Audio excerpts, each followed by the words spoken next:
on, cows. Here we go. We're switching pastures. They haven't gone this route before, so it's going to be a new one for them. Come on, cows. Come on.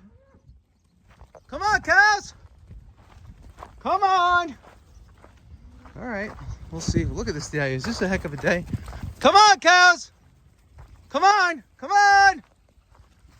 Come on, cows. They're not used to this route, but we're going to get them to some beautiful grass, and they will be so thankful that we did this for them. Actually, we had nothing to do with it. It was just the weather. And they'll all come in here and watch them. Some of these guys are going to kick their heels up in the ground, up in the air. It's going to be wild. Watch this joy. Watch this excitement. Sheer excitement happening. Come on, cows! Look at this excitement. Pigs want to know what's going on. Is this a day or what, folks? Look at this. This is what good pasture should look like. We got to try to keep this looking good for a while. So we're going to probably move them pretty fast. They'll be here tonight. They'll be gone tomorrow. Look at those, folks. Those make the magic. Come on, cows! Come on, cows! Here they are, enjoying a good day on pasture. So this is why we do what we do. You can see Lauren up there pushing them through on the back end. Just make sure we get the calves. Check for calves. Make sure there's no calves. Come on, guys. I know there was one sleeping in the field. So the last thing you want to do is leave a calf behind. That is not what we want to do. Look at this. Wow. Beautiful, beautiful, beautiful. Oh yeah. Yeah. Beautiful, beautiful. Coming through, coming through, coming through. Lauren's going to check those calves. Look at these little pigs digging holes, chewing on rocks, doing what they do. It's a good day at Freedom Farms, folks. It's a good day here. Thank God this grass is growing and we can take a little while off of hay. Again, we got to just manage this pasture well and be good stewards. Come on, cows! Pushing them through. And Lauren doesn't know this yet, but we had baby goats born today, which is amazing. Never saw that before. That was a big day. But we're trying to push all these little calves through. Big Patrick is usually the one holding it down on the end. Again, we're just checking to see that no calves were sleeping. So this is kind of cool. This is why we do what we do here. It's very exciting.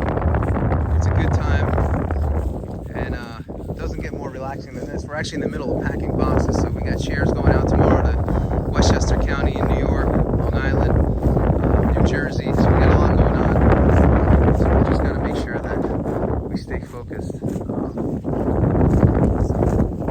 Anyway, this lady here, so she had a parasite. So we had the vet come.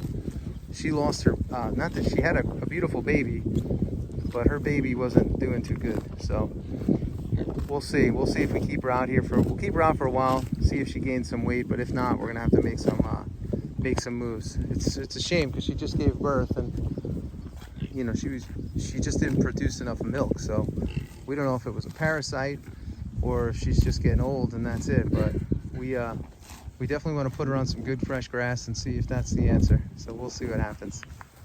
But we'll be right back. All right, so here's the two new goats. They're trying to figure everything out. There's their mom, Nightingale. Their father, River, is 2 stalls over.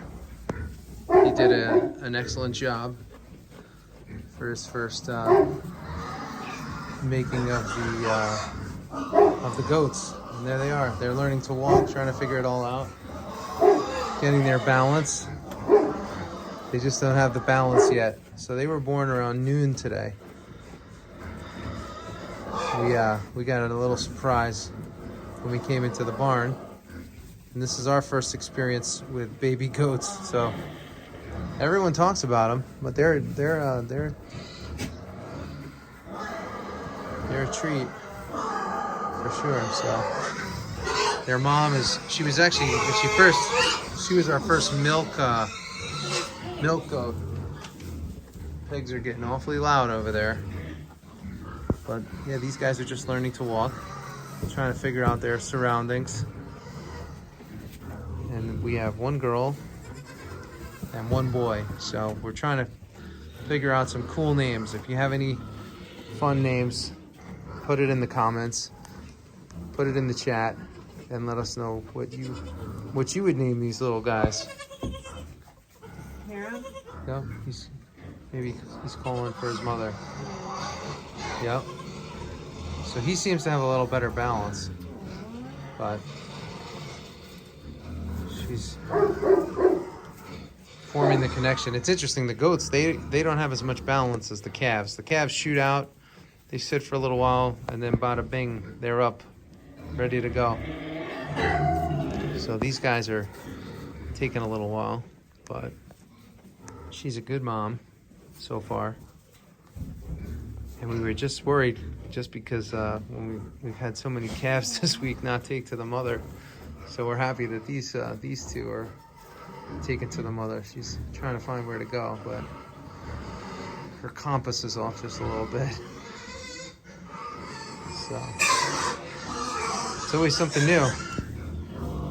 It's crazy. In some ways, it shows our naivety that we didn't know that today was going to be the day. But when you have your first experience with goats, I guess we have to start learning the signs of what makes a goat show that they're ready to go. So that's Nightingale. We got her from a farm not too far from here. Very nice lady brought her here, and she's been on the farm for probably like a year now. And now with these two little whippersnappers, we should probably think of breeding the other girls over there and see what we can do. Maybe we'll start a goat farm. I don't know. Maybe not. We'll have to see what we end up doing. But the goats are fun. They have a lot of personality. And it's funny. The male looks like his daddy, and the female looks like. Yeah, the mother. Yeah, the male looks like his dad, River.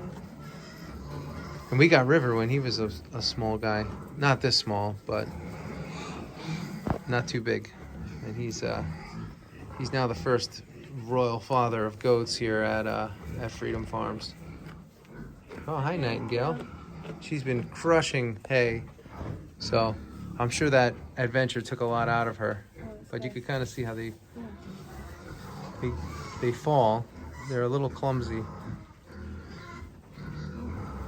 So, gotta make sure that there's no areas of concern over here. But so far so good. Anyway, they're being supervised right now. And that's the story from the Freedom Farms barn. We got a great night tonight. It's been a great day. Also, the chickens are coming along. We're hoping that next Wednesday is their day. I know our customers are dying for their chickens. I'm hoping we can bring them in for processing next Wednesday.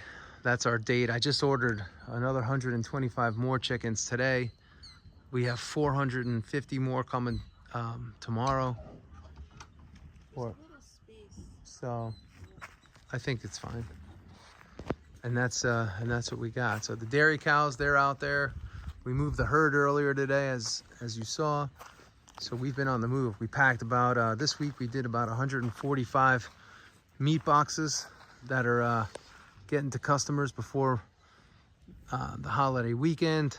We have a bunch of meat shares going out tomorrow. Charles is going to be taking those out at 4 a.m. heading out to Westchester County. He's going to be heading to northern Jersey and the Jersey Shore. So he'll be seeing everyone over on the Jersey Shore. Maybe Mike the Situation will be out there and some of the Jersey Shore folks. But that'll be good. People are really excited. This is a great weekend. It's the kickoff of summer. For us, we're super happy because it's, look, that lawn over there is nice and green. The cows are eating grass. We're saving money because we don't have to use all that hay every day. I mean, just that alone, right? Keeping the tractor shut down a little bit from shipping out all that hay onto the fields. I mean, all of that is just positive. It's staying light out longer. I mean, all positive things. If I was a nitpicker, I'd say the only thing that drives me a little crazy is an empty barn, because we don't have any dry hay in there. And what we learned last year was, you know, when the cows graze on all this fresh green grass, it's great, and it's a positive thing. But what we found is, I don't know if it's because the protein is super high, but what happens is it goes through them sometimes pretty quickly. So we needed to add some dry hay to act almost as like a binder for them, so that their patties tightened up. We just looked out there one day and we said, man, they look like they're not really putting on the weight. And what we started to do was every other day, we rolled out a dry hay bale, and that really helped the cows, you know, keep their weight up, and they were able to somehow, again, I don't know how this all works. I should probably learn it. But what was happening was it was allowing them to sort of hold the nutrition and the nutrients that they were taking in, and they were able to transfer that into, you know, good body mass. So we were really happy with that. So again, super positive. That's a good thing. So we're excited as to what we have here. Again, we're excited to have next Monday off. Usually Monday is a big shipping day for us. That's when we ship a ton of orders. So we're happy to have a day off on Monday.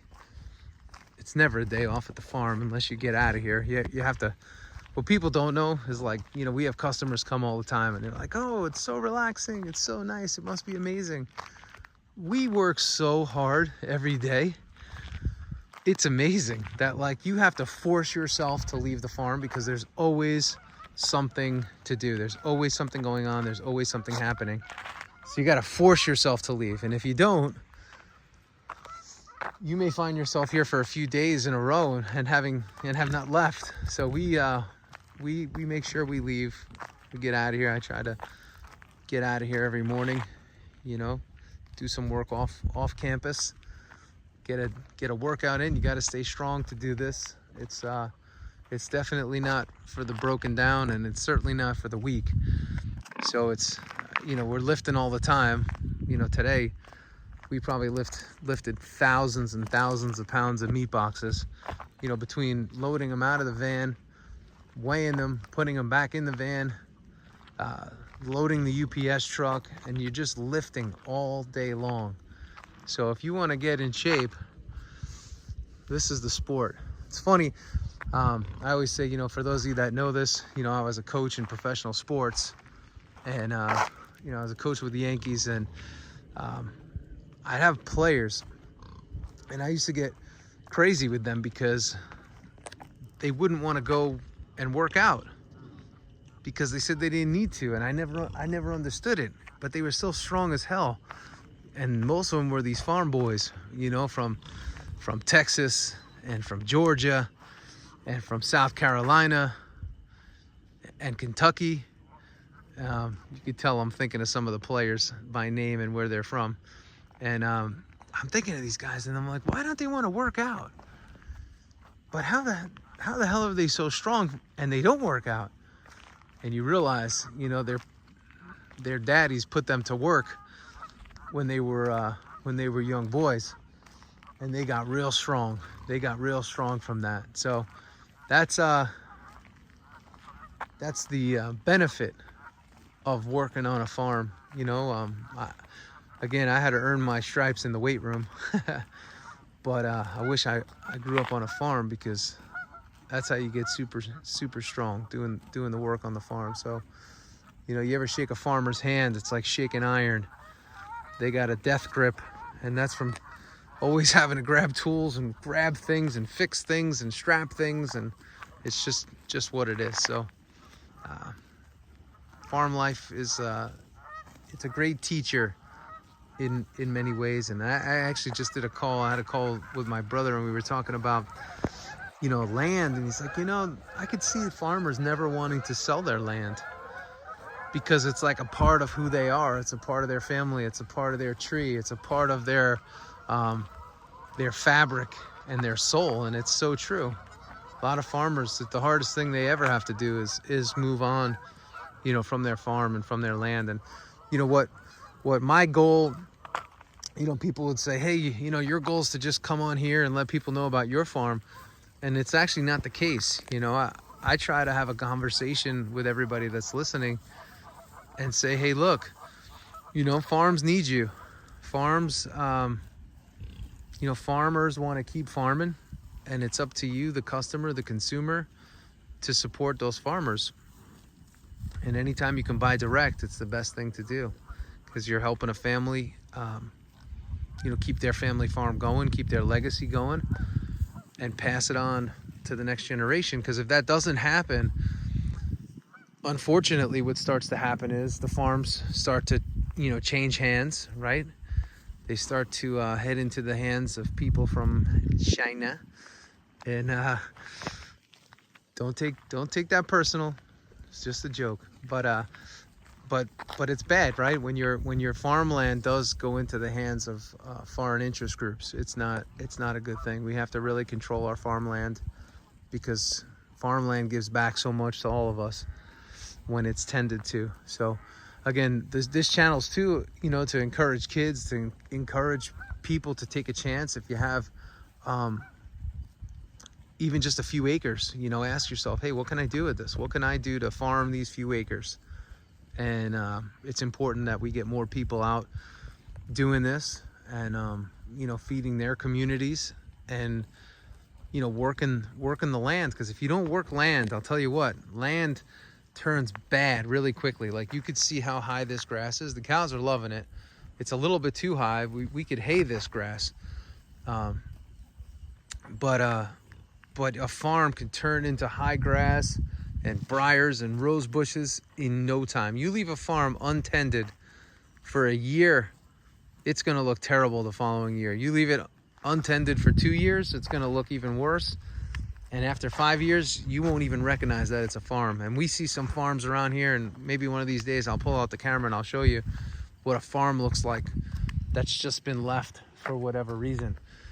I mean, it's a weedy jungle, it's a mess, and it takes a ton of time, a ton of years, and a ton of money and effort to turn a farm that once was thriving back.